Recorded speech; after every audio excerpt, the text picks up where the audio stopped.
I'm Dr. Bill Lile, and I practice obstetrics and gynecology, and over the years I have delivered over 4,000 babies.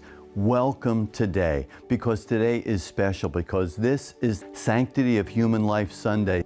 Since 1973, we have lost over 63 million babies' lives because of abortion. And abortion at its very core is an attack against the image of God.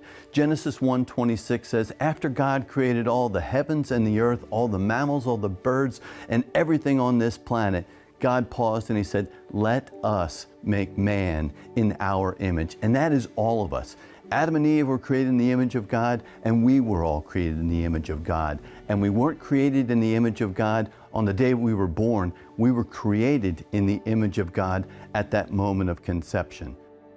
When we look at 63 million lives, that is doing evil in the sight of the Lord, destroying the image of God. And this is what the attack is. It's an attack against the image of God out of a hatred for God Himself.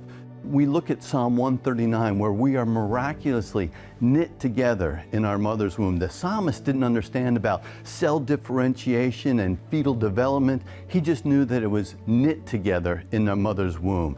From the moment of conception, when one cell from the mom and one cell from the dad get together, at that moment, that is a unique new person. Unique from the mom, unique from the dad, unique from the other 8 billion people on the planet. And then we go from one cell to 2 cells, to 4, 8, 16, 32, 64, developing into different systems, cardiovascular system, neurological systems, skeletal systems.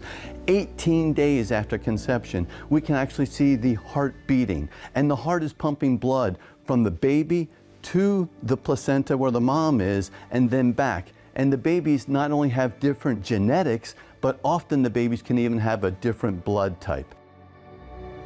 It's really a matter of not just a choice, it is a matter of patients' rights and being created in the image of God. You say, well, why patients' rights? Because we treat the babies in the womb as patients, and a patient is a person, no matter how small.